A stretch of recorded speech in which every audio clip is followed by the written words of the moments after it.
Hi everyone. 21st ജനുവരി shift 1ന്റെ ഒന്നാമത്തെ question ആണ് നമ്മൾ ഈ വീഡിയോയിൽ ഡിസ്കസ് ചെയ്യുന്നത്. ലെറ്റ്സ് ഗോ അഹെഡ് വിത്ത് ഒരു ക്വസ്റ്റ്യൻ. ഇപ്പോൾ ക്വസ്റ്റ്യൻ കാണുമ്പോൾ തന്നെ നമുക്കറിയാം ഇത് നമ്മളുടെ കോർഡിനേഷൻ കോമ്പൗണ്ടിൽ നിന്നാണ് ചോദിച്ചിരിക്കുന്നത്. ഇപ്പോൾ സ്റ്റേറ്റ്മെന്റ് 1 എന്താണ് സംസാരിക്കുന്നത്, സ്റ്റേറ്റ്മെന്റ് 2 എന്താണ് പറയുന്നത് എന്ന് നമുക്ക് നോക്കാം. So statement 1, CuNH3 2+, nickel En thrice 2+, nickel NH3 2+, MnH2O6 2+. ഈ പറഞ്ഞ 4 പേരിൽ MnH2O6 2+ has maximum number of unpaired electron. ഈ സ്റ്റേറ്റ്മെന്റ് ശരിയാണോ തെറ്റാണോ എന്നുള്ളത് മാത്രമേ ഉള്ളൂ. ഇപ്പം നമുക്ക് ഓരോടത്തുള്ള അൺപെയ്ഡ് ഇലക്ട്രോൺസിന് എന്ത് ചെയ്യാം ഒന്ന് നോക്കാം. Let us think of maximum possible unpaid electrons. ഇപ്പൊ നമ്മൾ ആദ്യത്തെ CuNH3 2+ നോക്കുകയാണ്. CuNH3 2+ കുട്ടികളെ തീർച്ചയായിട്ടും നമുക്കറിയാം അതൊരു D9 കോൺഫിഗറേഷൻ ആണ്. So I can just write there D9 configuration. So here we have a D9 configuration. അപ്പൊ ഏതായാലും അവിടെ നമുക്ക് ഒരു അൺപെയ്ഡ് ഇലക്ട്രോൺ ഉണ്ടാവും. അപ്പോൾ അയാളുടെ ഹൈബ്രിഡൈസേഷൻ ഏതൊക്കെയാണെന്ന് നമ്മൾ ചോദിച്ചാൽ തീർച്ചയായിട്ടും നമുക്കറിയാം ഇയാളുടെ ഹൈബ്രിഡൈസേഷൻ DsP2 ഹൈബ്രിഡൈസേഷൻ ആണ്. And you have only one unpaired electron. ഇവിടെ ഒരു അൺപെയ്ഡ് ഇലക്ട്രോൺ ഉണ്ടാവും. Okay.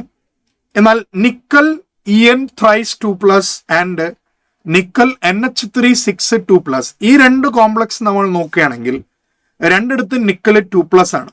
So let me right ആദ്യത്തെ കേസിൽ nickel 2+. So nickel 2+ means it's an example for D8 system ആണ്. D8 system. Similarly അടുത്ത കേസ് നമുക്കുള്ളത് nickel 2+ ആണ്. അവിടെയും എന്ത് തന്നെയാണ്, D8 സിസ്റ്റം തന്നെയാണ് നമുക്കുള്ളത് അല്ലേ. അപ്പൊ അവിടെ തീർച്ചയായിട്ടും നോക്കൂ, അവിടെ ഒക്ടാഹെഡ്രൽ കോംപ്ലക്സ് ആണ്. അപ്പൊ ഒക്ടാഹെഡ്രൽ കോംപ്ലക്സ് വരണമെങ്കിൽ D8 കേസിൽ ഇനി പെയറിങ് നടന്നൊന്നും ഉണ്ടാവില്ല. ഇപ്പൊ രണ്ട് കേസിലും നമുക്കുള്ളത് number of unpaired electrons and hybridization. അപ്പൊ ഹൈബ്രിഡൈസേഷൻ ഇവിടെ നോക്കിയാൽ ഇവിടെ sp3 D2 ആയിരിക്കും hybridization. Similarly next case also we have sp3 D2. അപ്പൊ അവിടെയുള്ള നമ്പർ ഓഫ് അൺപെയ്ഡ് ഇലക്ട്രോൺ, ഇവിടെ രണ്ട് അൺപെയ്ഡ് ഇലക്ട്രോൺ ഉണ്ടാവും, ഇവിടെയും രണ്ട് അൺപെയ്ഡ് ഇലക്ട്രോൺ ഉണ്ടാവും. അപ്പൊ ഇതിലൊക്കെ നമുക്ക് maximum number of unpaired electron എന്ന് പറയുന്നത് 1 or 2 ആണ്. എന്നാൽ നമ്മൾ Mn2O6 2+ലേക്ക് വരുന്നു. നോക്കൂ, Mn2+. അപ്പൊ Mn2+ നമുക്ക് എല്ലാവർക്കും അറിയാവുന്നത് പോലെ അതിലുള്ള maximum number of unpaired electron എന്ന് പറയുന്നത് 5 ആണ്. കാരണം അയാളുടെ ഒരു D5 സിസ്റ്റം ആണ്. പിന്നെ വാട്ടർ ആണ്. അപ്പൊ അവിടെ പെയറിംഗ് ഇല്ല. അപ്പൊ how many unpaired electrons are there? Definitely you can see that 5 unpaired electron is there. അപ്പൊ ഈ 4 പേരിൽ ഏറ്റവും maximum number of unpaired electron ഉള്ളത് ആർക്കാണെന്ന് ചോദിച്ചാൽ തീർച്ചയായിട്ടും നമുക്ക് പറയാം ആർക്ക് തന്നെയാണ്. It's for MnH2O6 2+. അപ്പൊ ആദ്യത്തെ സ്റ്റേറ്റ്മെന്റ് തീർച്ചയായിട്ടും ശരിയായിട്ടുള്ളൊരു സ്റ്റേറ്റ്മെന്റ് ആണ്. സോ ആദ്യത്തെ സ്റ്റേറ്റ്മെന്റ് ശരിയായിട്ടുള്ള സ്റ്റേറ്റ്മെന്റ് ആണ്.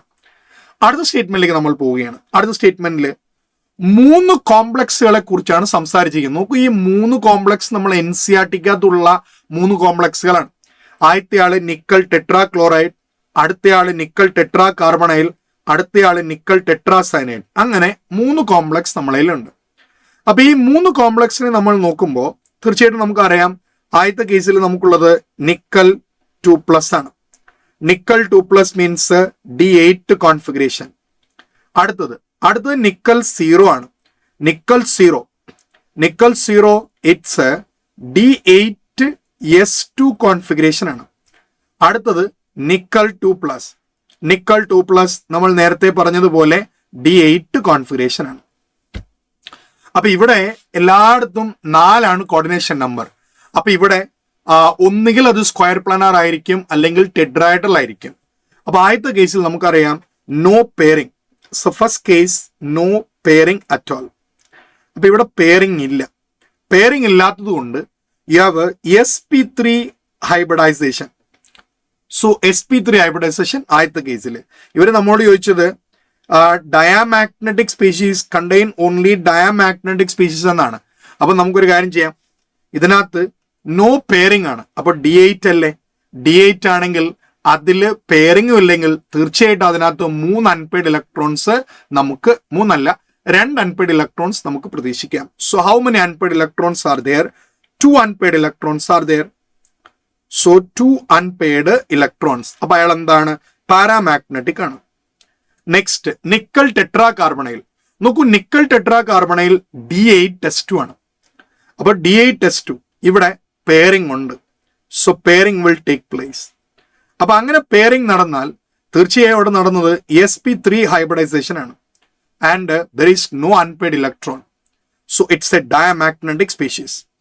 And nickel tetracyanide, of course, it's a strong ligand. One of the strong ligand is cyanide.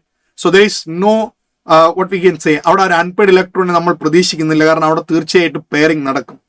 So pairing will take place in this case. Pairing നടന്നാൽ അവിടെ നമുക്ക് ഒരു ഡി ഓർബിറ്റൽ വേക്കന്റ് ആവും. അവിടുത്തെ ഹൈബ്രിഡൈസേഷൻ DsP2. ഇപ്പോഴും അതിൽ unpaired electrons ഇല്ല, ഡയമagnetic. അപ്പൊ ആരൊക്കെയാണ് ഡയമagnetic ആയിട്ടുള്ളത്? നിക്കൽ ടെട്രാ കാർബണയിലും നിക്കൽ ടെട്രാസൈനൈഡും ഡയമagnetic ആണ്. ഓക്കെ, അപ്പൊ ഈ ക്വസ്റ്റ്യനകത്ത് രണ്ടാമത്തെ സ്റ്റേറ്റ്മെന്റിൽ ഡയമagnetic സ്പീഷീസ് മാത്രമുള്ള ആൾക്കാർ, ഇതിൽ മാത്രമേ ഡയമagnetic സ്പീഷീസ് ഉള്ളൂ. That contains only diamagnetic species. അത് 2 ആണെന്നാ പറഞ്ഞേക്കുന്നത്. 2 അല്ല, 1 ആണ്. അപ്പൊ ഈ സ്റ്റേറ്റ്മെന്റ് തെറ്റാണ്. അപ്പൊ മക്കളെ, ആദ്യത്തെ സ്റ്റേറ്റ്മെന്റ് ശരി, രണ്ടാമത്തെ സ്റ്റേറ്റ്മെന്റ് തെറ്റ്. ആദ്യത്തെ സ്റ്റേറ്റ്മെന്റ് ശരി, രണ്ടാമത്തെ സ്റ്റേറ്റ്മെന്റ് തെറ്റ്. അങ്ങനെയാണെങ്കിൽ നമുക്കിവിടെ option 1 can be taken as the answer for this particular question. Thank you.